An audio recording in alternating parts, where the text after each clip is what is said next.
sabi ko ano po ang mga respective role nila dito sa pelikula nito. I played the role of Gabi. Wait lang ha. After kasi ng isang film, meron pa akong gano'n. So nakalimutan ko na siya. Siya po yung dati siyang matagal na siya dun sa car racing field. Mga friends niya po, friends ko din dun si Gwen and si Angelica, mga kasamahan namin. Tapos parang, na-meet ko si Ethan. Ate, ikaw mo lang kayo. Na-meet ko po dun si Ethan. Tapos before po, parang meron nag-aalaga sa akin before na tinakasan ko. And then, hindi alam ni Ethan yung story ko that time. Tapos yung nakilala na ako, si Angela yung nagsabi sa kanya about dun sa story ko before. Tapos nagkaroon kami ng something ni Ethan and yun. Ay, di ka ba showing to? Di ka ba? Yung role ko po dito is si Gabi. Ay, Miggy po pala. Ikaw pala si Gabi, right? Sorry. Ako po si Miggy dito. Isa po akong anak ng magaling na mekaniko. Kaya mahilig din po talaga ako sa sasakyan. Yung character ko dito, and ano ba? Bata, hindi siya yung tulad ng role ko sa mga ibang movie ko na Hiraya, yung mga gano'n. Iba po kasi ito kumbaga parang yung peg po ng movie na to, mala Fast and the Furious. Ako naman po, I play the role of Max. So kami nila, together with Angelica Cervantes and Krisha. So kami yung mga alta na mahilig sa car racing. Kami yung mga nagpapagawa ng cars and everything. And then we're also friends with Gabi. So kami yung matagal na dun sa scene na yun. Until Gabi meets Miggy. Doon na mag-start yung kwento. Ikaw ang nagsulat ng movie? Yes po. Saan galing yung hugot ng or inspirasyon for you to write Kaskasero? Actually, nagka-problem kami sa initial script. I will not tell you what happened, basta nagka-problem. So, they tapped me. I was initially just doing the role of Max. They tapped me 3 days before to rewrite the whole story. So, medyo, I think, struggle na ginawa ko. Kasi talagang, wala akong alam sa cars. Like, just a girl, sobrang girl ko, wala akong alam sa cars. So, talagang nagpaturo ako kay Direk Ludwig, with Monsieur Direk, nasa New Zealand kasi siya. So, siya yung mahilig sa ganito, yung sa mga karera, sa mga car meet. So, mabilis ang research ako, nagtanong ako sa kanya kung paano ba yun. And then, siya talaga yung may concept na gusto niya mag-create ng Viva Max film around that, yung car meet. Kasi sila mismo, may grupo sila yung car meet, ganyan. So, siya yung nakakaalam doon. Tapos, ayun, ginawa namin na parang yung mga bad side, di naman lahat. Pero pinakita namin yung mga good side, pinakita na namin yung bad side ng yung mga nangyayari doon, yung mga pustahan nga, ganyan. Tapos dito, hindi naman pala uso yung maramihan na ikot sa karera. As in, hits lang daw na isang ganun lang daw. Kaya yun, nung ginagawa namin to, shoot namin to, na-amazing kami kasi sobrang daming magandang kotse, no? Grabe. Na-amazing kami, tapos pinapalibutan kami. Tapos nakakatakot mag-shooting kasi baka masira namin yung car. Wala naman nasirang kotse sa... Wala naman, oo. Baka magkasgasan namin yung car. So we have to drive it real time. Kasi talagang naka-mount yung camera. So nakakatakot. Yung parang may minouncean yung red, yung Mustang, no? Yung Ford. So grabe, ingat talaga kami dito sa shooting. Okay, last question. Ethan, first time niyo mag-trabaho together? Yes po. First time po namin mag-work together. Itong Kaskasero yung pinakaunang movie ko with Kristen Bertis. First time din po. Pero kasi same kami ng management also. So parang magkakilala na po kami. And yes, this is my first time working with him. Okay, congratulations. Thank you, Vicky. Okay, maraming salamat for those initial set of questions. Now moving on to Pelikula Mania, we have Naz Tabares. Hello, kay Christian yan. High concept kasi yung kwento, no? So ano yung reaction nyo nung una nyo nabasa yung script? So ako sobrang excited ako dito nung nabasa ko pa lang yung script. Kasi nung sinabi sa akin yung role ko na ako yung magbibig, syempre, nung nabasa ko yung script, mala Fast and the Furious, tapos yung character ko mismo doon para si Paul Walker. Kaya excited na excited ako na gawin na agad yung movie. din kasi siya, like more like car racing, di ba? So parang bago for us. And then ako, nung nabasa ko also yung script, and then nalaman ko na magiging isa ako sa part ng cast. Sobrang excited din ako na gawin yung movie. Pareho naman kayong nag-drive ng car. Yes po, ikaw. Yes po. Right. Hindi po ako yung car race. First time yung experience mo. Yung car race ko. Yeah. First time ko. Yung car racing na. First time po. Christine, ano kasi parang isa ka sa mga pioneers ng hindi ka makakita. Yung iba, yung mga kasabayan mo yung iba, medyo parang hindi na active ka marami. So, ano yung ginagawa mo para parang ikaw pinipili ka pa rin ng mga casting directors para masama sa mga projects ng hero? Like, ano po? Ano secret? Yung secret? Hindi lang naman din po ako nag-decide if I'm gonna accept the project. Meron din po ako manager and si Miss Lan Carrillo, and then yung mga bosses or sila po yung nag-uusap about the projects. Kapag hindi po okay sa kanila, hindi po tinatanggap, pero kapag okay ng voice, tinatanggap namin. And ako kasi parang ayoko huminto sa pag-work. So parang gusto ko, as long as I'm here sa industry, gusto ko lang kasi work, enjoy yung career ko.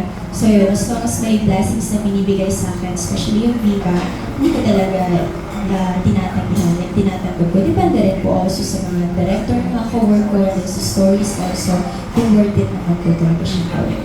Personally, since medyo matagal ka na rin, mas mapili ka ba sa mga projects? Hindi naman po ako mapili sa projects. Mas more on po, like, lahat ng decision is coming from lahat din po. Hindi lang po sa akin. Kasi hindi lang naman din po, like, hindi lang kasi ako yung magde-decide. So, may manager, like what I said earlier, I have a manager, and then sila Boss Vic din po also, nag-uusap-usap sila. And binibigay naman po nila yung mga projects if it's fit with me naman po. So, yun. Thank you. Okay, thank you so much for those questions. Thank you, Tin, for opening up. Okay, next po, let us hear from Jojo Panaligan from Rider PH. Thanks, Vivi. Ano mga kotse ang nag-feature dito? Nasakyan? Anong klase? Kami po kasing car. Meron kami doon yung Evo group eh. Oo, merong GTR. GTR, yung aking SRT. Ano yun? SRT, Honda. oo. Oo, yun, yung Honda. Ang dami po eh. Kumbaga, para po kasi siyang car show talaga na sinut po namin to. So, sobrang daming sasakyan. Kasi namaneho nyo, some of them? Yung namaneho ko po doon is yung red na Mustang, and then yung Honda. Dalawang yun. Sa akin yung SRT, grabe, ang hirap pala ng pang-racing nila. Yeah. Tapos yung BMW, actually, ginamit ko yung magiging AD ko doon. Sabi ko, ako na lang magpa-park ko yung mga cars. Para lang matry ko lahat. Kasi? Joke lang talaga yun, hindi ako nag-drive. Ganon ba? Joke lang. Yung ano po, yung red, yung Mustang. Mustang, di ba? Yung Mustang. Okay. Anong insight ang nakuha nyo sa car racing, pati I assume yung mga mayayaman yung characters niya, no? About the lifestyle of the rich and maybe even famous. Yung character ko po kasi dito, hindi po siya mayaman. Okay. Opo, pero paano? Ayun, dun niya mo malalaman kung Kasi sa bakit po sports ako car. mapupunta Oo. sa car show dahil po yung kay Christopher, kay Gabi. Pero may insight ka ba about car racing to di ba? So, meron ka bang mga natutunan or na-discover about the sports? Siguro yung pag-shete. Pag-shete sounds talaga. Sobrang hirap na hirap ako pag sobrang lowered po ng sasakyan. Yun, pag kailangan i-shete talaga yung ano. Kasi sasayang ko yung ilalim, baka magasgas ang upo yun. Mustang po yun, di ko makakaralan. Explain natin ano ang shete. Parang medyo racing term yun, ano? Parang Shete is yung pag may hams po, igigilid po natin ng sobra para hindi po tumama Bumagsak. yung ilalim. Christine, ikaw? Kung hindi man sa racing, maybe lifestyle of the rich people, may insight ka ba? Oo. Sa racing, natutunan ko maging totoong mas kasera. Yeah. Pero yung sa character naman po ni Gabby, ano ba? Yung pagiging, hindi kasi siya totally rich eh. Hindi siya rich. Galing din actually before, like wala rin talaga siya. Like wala din siya. Tapos, na kasama niya kasi yung mga barkada niya, like sila Gwen, sila Angelica, yun. So parang, siguro doon siya nagmumukhang rich kapag nandito na sa like sa car racing. Like, ang dami ng mga cars, and then yung mga friends niya, ang dami ng mga bigger persons also. So yun, so far, wala naman siguro. Walang natutunan kay Gabi. Maging kaskasara. Sige. Queen? Kami kasi yung kami grupo na mayaman doon. Ang saya, hindi ko alam kung masaya o nakakatakot. Kasi yung character ko, no, nagtatakbo ng pera, like, okay, do whatever you want, I just want this and everything. And then, pag-break, we're just chilling by the pool, ang saya. Pero nakakatakot kasi, meron doon character na parang shark loan, shark loan, sorry. Loan shark. Loan shark. So, siya yung parang take advantage doon na, syempre, parang dahil nga mayaman, kung pagtapon, tapos natalo, siya yung take advantage na, papautakan kita. Pero ilulubog ka lalo. So, alam mo yun, masaya na hindi. So, may upside and downside din talaga yung maging mayaman doon sa story. Thanks. Yung last question ko kay Ethan and Christine. Sabi niyo, first time niyo mag-work together ba? Tama. So, how did you work through the intimate scenes para maging... meron kayo no? Yeah, meron Okay. po. Para maging komportable, maganda yung kalabasan. Sa akin, tinanong ko po muna siya and nagtanungan po muna kami ng mga bawal hawakan, mga restriction po namin sa isa't isa. We have restrictions and boundaries naman. So, nag-usap kami before po namin ginawa yung intimate scenes. And hindi naman siya more on, wala naman kami masyado. Hindi malala. siya ganun ka. Hindi- Ano siya yung love scene po kasi namin dito ni Christy. Intimate. Intimate po talaga. Hindi siya malala in the Viva Max tradition, kumbaga. Hindi ganon. Mas Mas romantic. romantic po siya. May love po kasi yung love scene namin dito talaga. Salamat. Okay, maraming salamat po. Okay yung 7, no? Gawin sa village. Yeah. mamaya, Pag may mga hubs. And also, congrats na mukhang ito ang biggest budget. Oo, kasi- Viva Max, di ba? Sa kotse pa lang Kasi eh. sa mga kotse, may Mustang Oo. pa. At Quinn, is it the biggest budget so far? I think so. Mukha lang. Dinaan sa kasi si Direk Ludwiger, may grupo siya ng mga carmates. So, yun, tinake advantage namin yun, pinapunta niya yung mga friends niya doon. So, ang dami nga nagsasabi, wow, ang budget ng pelikula, hindi po. Kasi I'm sure ipapa-insure pa yung cars para Ano po? papa-insure yung cars baka Ipapa-insure? I mean, para magamit sa shoot Ensure kasi. na lang daw. Insured. I invoke my right against self-incrimination. Thank you. Okay, maraming salamat po. Moving on from Abante tonight and Hata, we have Sir Noni Nicasio. Ay, good Aki Christine tsaka kay Ethan, bang klaseng genre nga to, no? Nag-enjoy ba kayong gawin tong movie na to? Yes po, Sobrang. Like, sobrang enjoy na. Kasi, yung movie din na to also, mas more on ng mga nakasama ko na from my management. So, parang yun na lang ulit yung nagkita-kita kami. Tapos, working with Ethan, sobrang fun, sobrang professional niya also for work, and super seryoso na din also sa work. So yeah, sobrang nag-enjoy ako working with all of them. Ako naman po, same with Christine, sobrang professional niya sa work and pagka-work po talaga, is work talaga. Kumbaga, wala po muna yung mga laro-laro, biro-biro, ganyan. Pag-trabaho. Yan. Ethan, follow up lang. Anong preparation mo, lalo na sa pagiging mekaniko rito tsaka car racer? Pinanood ko po yung Fast 1 hanggang Fast 6. Kasi Talaga? parang ganun po kasi yung peg ng movie. So, tinignan ko yung character mismo ni Paul Walker. Kung ano ba talaga siya, kung paano siya gumalaw, paano siya milos, then, ayun, kung paano siya manamit. Queen naman. Queen, nandito kami sa second to the last shooting day, di ba? Yung mami mo, laging nakakulot ang noo dahil doon sa last shooting day na maraming kotse ang mamahal daw. May bumbero, may ambulansya. So ito nga yung pinakamahal daw, pinakamagastos na Viva Max film. Ay, hindi ko po masabi kasi definitely we use our resources to make it as pasok sa budget as possible. Kasi nga dahil nga si Direk Ludwig, marami siyang kilalang mga car racers din, sa mga car meet. Pinapunta niya yon. And then, matrabaho yung last day namin because full on night scenes yun. So we started hapon, natapos kami hanggang 5 a.m. no? Grabe. So lahat yung gabi, yun yung pinakamatrabaho naming araw kasi ang laki. So we were doing the scenes apartment, ang laki-laki ng coverage. Kaya siya mukha siguro ma-budget kasi ang laki talaga ng scene. Hindi rin namin alam paano namin na-survive. Queen, isa kang singer, dancer, actress, writer. Tapos ano pa, assistant director. Saan ka nag-enjoy dun sa mga ginagawa mo?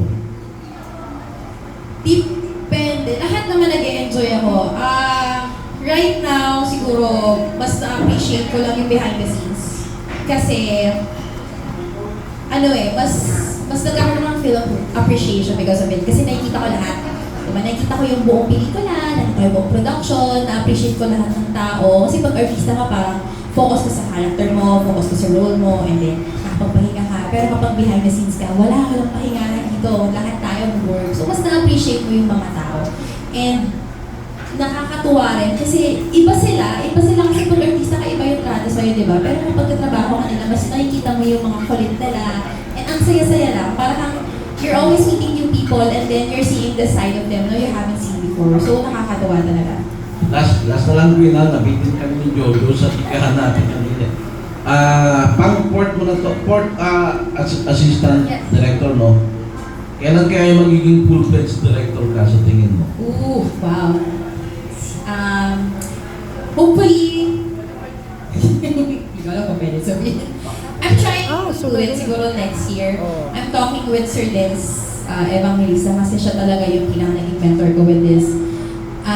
He's telling me na he wants me to do it na other muna, like mga indie films. So, doon daw muna mag-start like sa Panalo, like sa Himalaya. Sana by next year. Pero ngayon, focus muna kasi ayokong magsimula ng hindi ka ready. So ngayon, tinitingin ko muna as much as I can, working with other directors as assistant director para marami akong natututunan, di ba? Para pag lumaban tayo, ready tayo, hindi tayo kulang-kulang sa bata. Thank you po. Okay, Good luck sa movie. thank you so much, Sir Noni. Woohoo! Saka na yun. Okay. Ang ating Jill of all trades, diba? Jack of all trades, we have Queen. Okay, next naman from Hataw pa rin, let's hear from Marie Chris Nicasio. May comment na naririnig sa likod. Hello, kay Queen muna. Queen, nagtataka lang kasi ako kung ano ka dito sa Kastasero, actress, writer. Kasi ba't wala yung name mo ron? Kanina ko pa tinititigan. Okay lang po yun, hindi naman po ako ma-artist sabihin, masaya na pag mo sa trabaho ko. Pero writer na rin dito. Writer po, and kasama At the po same ako sa time. yes. Kala ko na ano lang kami kanina, nakita ka nga namin dun sa trailer. Yes po. Since ikaw yung writer, before kasi, pag nagsusulat ka, alam mo na kung sino yung artistang gusto mo. So this time, ganun din ba? Oo, kasi gaya na sinabi ko kanina, napasok po sa akin yung project. May cast na, may ano na. So, nirevise ko lang talaga siya completely. So, mas nahirapan lang ako kasi may existing ka na parameters na kailangan sundan. Unlike kapag you're starting from scratch, na you can do whatever you want. So, medyo I had to work with that na, you have to work with these characters already. Ito na yung mga supposedly na so doon ako na-challenge talaga. Ano naman masasabi mo kay Ethan since siya yung napili dito? Siyempre, love na love ko yan. Alam niyo, wala, di ata alam ng maraming tao. Pinsan ko kasi si Ethan. And the thing is, when we're at work, hindi namin pinapairal yun. So, mas pinapairal namin yung pagiging, since I was his AD, so talaga natatanong siya na, ate, how would I do this? Diba yung ganon? Professional side talaga yung pinairal namin. And his he's such a good listener. Kaya tuwa-tuwa ako. Kung sinabi ko, you need to do this, you need to do this, ginagawa niya naman talaga. And ang hirap pa, nahirapan kami kasi imagine mo love scenes ng diba? So, challenge namin pareho yun. So, hindi rin kayo pwede mag-love scene. Ah? Sex scene na hindi rin kayo pwede. Oo. Hindi kami pwede mag-partner. Pero since ako yung nagpapasalit, yung nag-aano dun sa love scenes, nandun ako sa labas, tapos titignan ko lang yung monitor ko. Oh, Ethan, do this. Christine, do this. Ganun lang. O yun, since magkapatid din kayo kay Miss Len, nahirapan din ba kayo dun sa laban? Hindi naman po kasi napag-usapan naman po namin ng maayos bago po namin simulan lahat ng love scene. Ako hindi naman kasi I've been doing love scenes for a very long time, since before. So, with Ethan naman, hindi naman dito ako nahirapan.